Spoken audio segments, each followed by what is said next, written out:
우리에게 좋은 것을 늘 허락하시는 아버지 하나님, 감사합니다.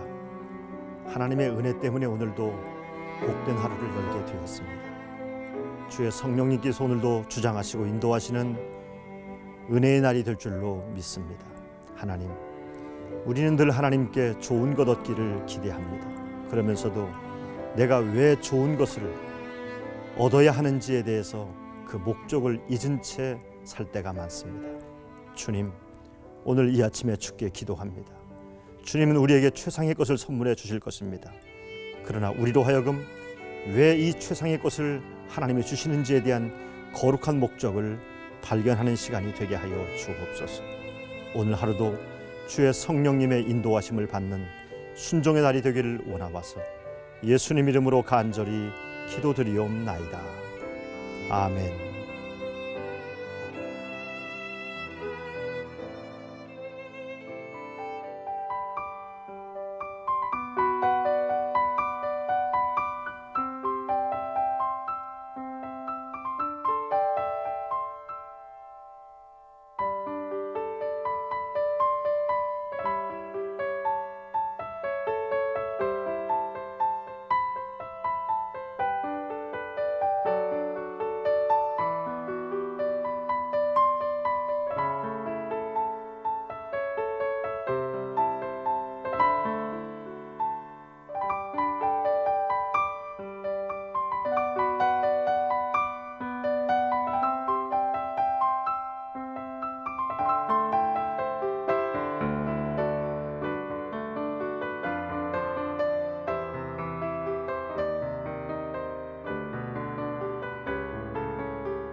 기도로 여는 하루의 이학성 목사입니다. 여러분, 소원이 무엇입니까? 근사한 소원 하나 정도는 갖고 살아야 됩니다. 어느 날 하나님께서 여러분과 저의 꿈속에서 너 소원 뭐니? 라고 물어보신다면 여러분들은 무슨 소원이 있다고 말씀하시겠습니까? 저는 이 소원에 대해서 이 아침에 한번 생각해 보려고 합니다. 소원과 관계돼서 하나님께서는 우리들에게 언제나 최상의 것, 가장 좋은 것을 주시기를 원하고 있습니다. 믿음은 하나님께서 약속하셨던 최상의 것을 기대하는 것이 믿음입니다. 그래서 믿음과 소원은 항상 같이 가야만 하는 것입니다. 우리가 믿음이 약해질 때 나타나는 증상 중에 한 가지가 뭐냐면은 하나님께서 주시길 원하시는 약속하신 최상의 것을 포기하고 차선의 것을 택하려고 하는 유혹이 생기게 됩니다. 아브라함이 받았던 가장 큰 유혹은 차선의 것으로 만족하는 것이었습니다.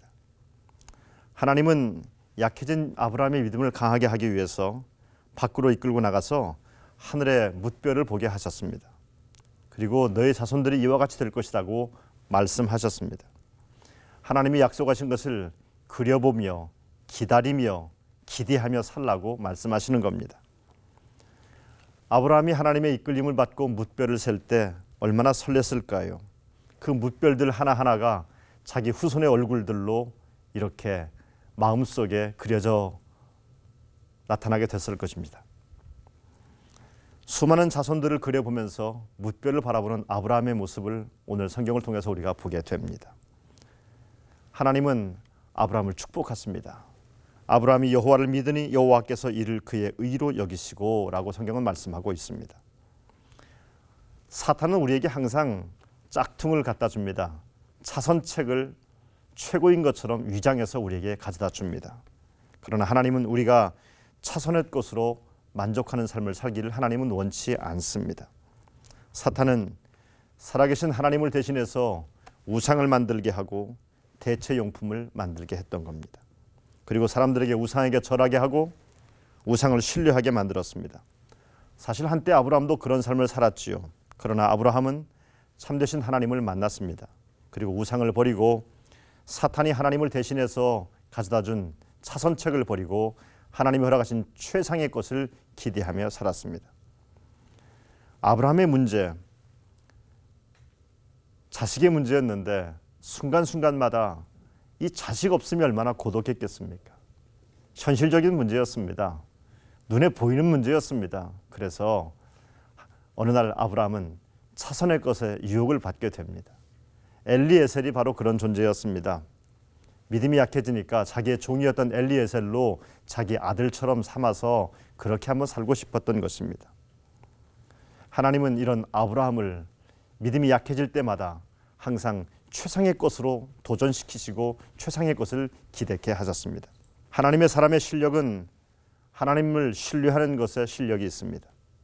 하나님의 사람에게는 믿음을 키우는 것이 실력입니다. 믿음을 강화시키는 것이 능력입니다.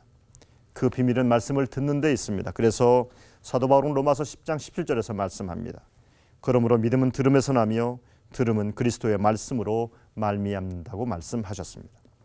아브라함이 믿음이 약해질 때마다 하나님은 찾아오셔서 내가 너에게 최상의 선물을 줄 것이라고, 자손을 줄 것이라고 말씀하셨습니다. 창세기 12장 2절에서 너희 후손들이 번창할 것이다, 큰 민족을 이룰 것이라고 말씀하셨습니다. 그리고 창세기 13장 16절에서는 너희 후손들이 땅의 티끌같이 많아질 것이라고 약속하셨습니다. 창세기 13장에서 아브라함은 고개를 떨굽니다. 자기 조카 롯이 많은 재산을 이끌고서 떠납니다. 그들이 떠날 때 땅의 티끌이 정말 하늘의 먼지로 가득하게 퍼지게 되었습니다. 그때 아브라함의 눈에 티끌이 가득하게 들어왔습니다. 하나님은 먼저 아브라함에게 티끌에서 눈을 들어서 동서남북을 바라보라고 말씀하셨습니다. 그리고 네가 보는 땅을 내가 주겠다고 말씀하셨습니다. 그리고 이 땅에 거할 후손들을, 지금 네가 보고 있는 이 티끌처럼 많은 후손들을 이 땅에다 허락해 주겠다고 약속하셨습니다. 아브라함 눈앞에 보인 티끌은 절망의 순간에 보였던 절망의 상징이었습니다. 그런데 하나님은 절망의 상징인 티끌을 들어서 소망의 상징으로 바꾸셨습니다. 비전이 뭘까요? 비전은 다르게 보는 겁니다. 비전은 티끌을 티끌로 보지 않고 하나님의 후손으로 바라볼 수 있는 눈이 비전입니다. 하늘의 별을 하늘의 별로만 보지 않고 하나님의 축복의 약속의 선물로 볼 수 있는 것이 비전입니다. 아브라함은 땅의 티끌을 티끌로 보았습니다. 그런데 하나님은 그 티끌을 통해서 아브라함에게 약속하신 수많은 민족을 보게 하셨습니다. 아브라함은 하늘의 별을 그냥 별로 보았습니다. 그러나 하나님은 하늘의 별을 통해서 약속의 선물을 보게 하셨던 것입니다. 믿음은 하나님의 눈을 갖는 게 믿음입니다. 하나님처럼 보는 것이 비전입니다. 보는 것 중요합니다. 그런데 더 중요한 것이 있습니다. 어떻게 보느냐가 더 중요한 것입니다. 똑같은 것을 보고도 전혀 다르게 볼 수 있습니다. 하나님이 비전을 주실 때 우리가 주목해야 될 것이 있습니다. 그것은 왜 하나님이 나에게 이것을 이렇게 보게 해주시는지 하나님의 목적을 발견하는 겁니다. 아브라함에게 왜 하늘의 별들을 자손으로 보게 해주셨을까요? 그것은 모든 민족을 복되게 하시려고 하시는 너는 복이 될지라 라고 말씀하신 하나님의 말씀과 일목 연관되어서 생각해 볼 필요가 있습니다. 우리는 왜 하나님의 복을 받아야 하는가에 대한 분명한 이유를 알아야 합니다. 왜 우리가 형통해야 되며 우리가 왜 번성해야 되는지, 왜 우리의 자손들이, 아브라함은 왜 내 자손들이 많아야 되는지 그 이유를 분명히 알아야만 했습니다. 그것은 너로 인해서, 너를 통하여서 이 땅을 복되게 하게 하시겠다는 하나님의 계획을 발견하는 것과 마찬가지입니다. 하나님의 복을 받기 전과 받은 후에 아브라함의 모습을 보면 정말 다릅니다. 하나님의 복을 받기 전에 아브라함은 우상 숭배자였습니다. 무명의 존재였습니다. 지극히 평범한 사람이었습니다. 어떤 의미에서 그렇게 소중한 사람은 아니었습니다. 그런데 하나님의 복을 받고 하나님의 약속을 받고 나서 아브라함은 더 이상 평범한 존재가 아니라 비범한 존재였습니다. 있어도 그만 없어도 그만인 존재가 아니라 이 열방을 축복하기 위해서 반드시 있어야 될 존재가 되었던 것입니다. 스스로 티끌이라고 불렀던 이 사람 아브라함이 이제는 복이 되었습니다. 하나님은 복을 받은 이후에 아브라함을 믿음의 조상이 되게 하셨습니다. 그의 이름을 창대케 하셨고 유명한 자가 되게 하셨습니다. 쓸모 없던 자가 쓸모 있는 자가 되었습니다. 꼭 필요한, 꼭 있어야 될 사람이 되었던 겁니다. 사명이 없는 꿈은 인간의 야망과 욕망에 불과합니다. 남들을 유익하게 하고 인류를 복되게 하는 사명이 포함되지 않는 꿈은 때로는 인류를 위험에 빠뜨릴 때도 있었습니다. 파괴적일 때가 많았습니다. 하늘로부터 임한 꿈의 목적은 반드시 섬김과 연결이 되어야만 합니다. 하나님이 주신 비전 속에는 인류를 아름답게 하는 사명이 반드시 담겨져 있습니다. 우리가 왜 최선이 아니라 최상의 것을 받아야 합니까? 그것은 최상의 것을 열방과 나누기 위함입니다. 우리가 최상의 것을 바라고 얻기 위해서 인내해야 됩니다. 아브라함이 좀 조급했습니다. 창세기 16장에서 사라는 조급함 때문에 아브라함에게 하갈을 내어주지요. 그래서 아들을 낳았는데 이스마엘입니다. 아브라함이 나이 99살 되었을 때 더 이상 아들을 낳을 기대조차도 할 수 없는 나이였습니다. 사라는 아이를 생산할 능력도 다 잃어버렸습니다. 차손으로 이제는 이스마엘 하나로 만족하겠다고 말합니다. 그러자 하나님께서 차손을 가지고 만족하겠다는 아브라함에게 뭐라고 말씀하십니까? 하나님이 이르시되 아니라 내 아내 사라가 내게 아들을 낳으리니 너는 그 이름을 이삭이라 하라. 내가 그와 언약을 세우리니 그의 후손에게 영원한 언약이 되리라라고 창세기 17장 19절에서 말씀하셨습니다. 아브라함의 마음이 충분히 이해가 됩니다. 너무나 약속이 더디 이루어지니까 자기 몸은 늙어가니까 부인의 몸도 늙었으니까 차선책으로도 감지덕지입니다. 그런데 하나님은 차선이 아니라 최상의 것을 아브라함에게 주고 싶어 하셨습니다. 기억하십시오. 잊지 마십시오. 하나님은 약속을 꼭 지키십니다. 하나님의 약속은 변함이 없습니다. 우리가 할 일은 그 하나님의 약속을 참고 기다리는 겁니다. 최고의 삶을 바란다면 최고의 삶을 얻을 것입니다.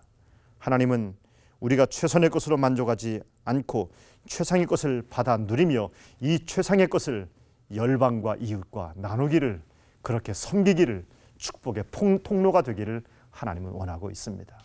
여러분, 그런 근사한 소원을 가슴에 품고 오늘 하루도 생업 현장에서 최선을 다하시는 여러분과 제가 되길 주님의 이름으로 축복합니다.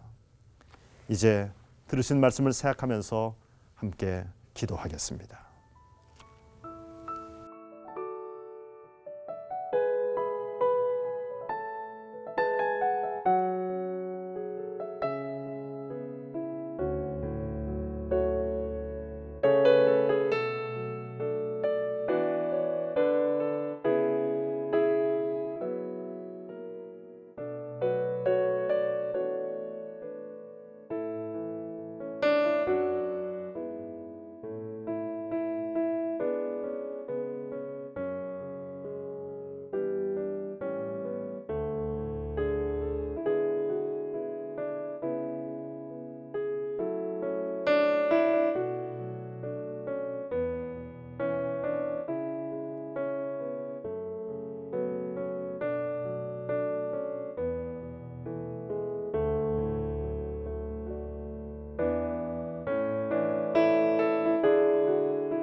언제나 우리에게 최상의 것을 선물해 주시는 고마우신 하나님 감사합니다. 미련하고 어리석어 하나님께서 약속하신 최상의 것을 기대하면서도 기다리지 못한 저희를 용서하여 주옵소서. 내가 선택했던 차선이 아니라 하나님께서 약속하시고 준비하신 최상의 것을 소망하는 저희들이 되게 하옵소서. 저희로 하여금 다르게 볼 수 있는 안목을 주시옵소서. 하나님의 눈으로 사물과 현실을 바라보게 하옵소서. 하나님께서 주시는 최상의 것을 받아 누리게 하시고 이것으로 복을 나누어주는 축복의 통로가 되게 하옵소서. 특별히 이 땅의 크리스찬들이 열방을 축복하는 거룩한 소원을 품게 하시고 그 도구로 쓰임받게 하옵소서. 오늘이 축복의 도구로 쓰임받는 내 인생 최고의 날이 되게 하옵소서. 예수님의 이름으로 기도드립니다. 아멘.